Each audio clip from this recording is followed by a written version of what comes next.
Juanma Lillo. Career, clubs managed, tactics and style of Pep Guardiola's Man City assistant manager. Pep Guardiola is set to be out of action until after the international break after undergoing back surgery in Barcelona. That means missing at least Manchester City's next 2 games of their Premier League title defence, away to Sheffield United this weekend and at home to Fulham on September 2nd.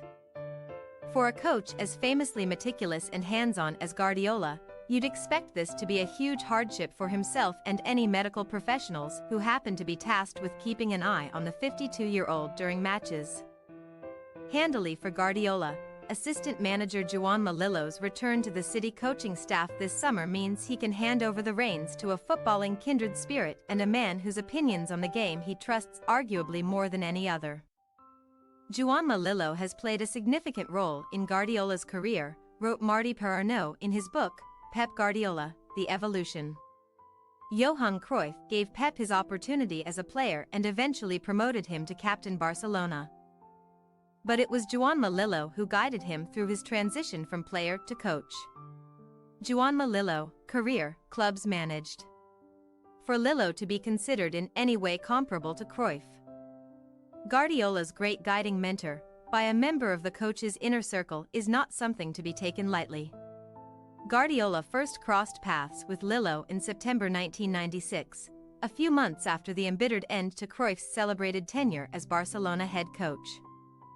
Lillo had already made history by becoming the youngest coach in La Liga history by leading Salamanca as a 29-year-old in 1995.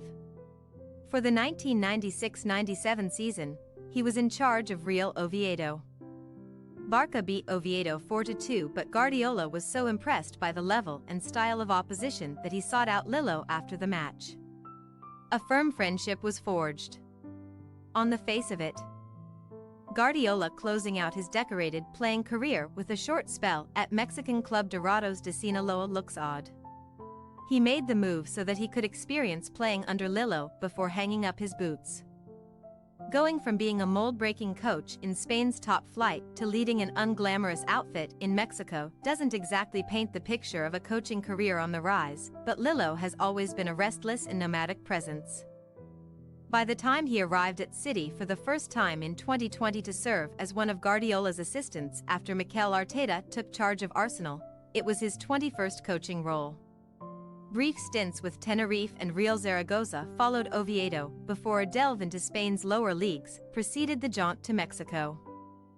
A 2-year sabbatical preceded spells back home with Real Zaragoza and Almeria, with Lillo infamously losing the latter job after an 8-0 loss to Guardiola's Barcelona. Relegation peppered his CV as a no-1, but he found success as an assistant to Jorge Sampaoli, first with Chile's 2016 Copa America winners and then with Sevilla. Lillo was not in tow for Sampaoli's shambolic time in charge of Argentina. Having moved on to coach Atlético Nacional in Colombia, where he had previously led Millonarios. Next he came in to lead Andrés Iniesta and David Villa at J1 League club Vissel Kobe. While Qingdao Huanghai and Yaya Touré were on the agenda in China before his 2020 reunion with Guardiola. Juanma Lillo, tactics and coaching style. Arteta gained a reputation for being a coach who was close to the players during his time at City, the good cop to Guardiola's bad cop. Raheem Sterling was one of the stars to credit Arteta with helping him to improve his game and, after City's form turned around midway through their run to the 2020-21 Premier League title, Guardiola was asked which member of the City dressing room Lillo had helped to elevate. The answer was himself. It would not have been possible, what we have done so far, without his influence on me, Guardiola said of Lillo. He knows exactly what I need to hear in the right moment. He sees something that I am not able to see. He has a special sense to read the game that is difficult to find worldwide. Especially in the bad moments, he is a guy who makes me feel calm and makes me see the real situation of the team. Juanma's influence during this period has been so important. He's important to me, and that is what I need. In his convalescence, Guardiola has rarely needed Lillo more, especially considering Enzo Maresca and Rodolfo Borrell's departures from his backroom staff over the summer. Had Lillo not returned to Manchester from Al Sadd in the Qatari Stars League, City would really have been in a bind.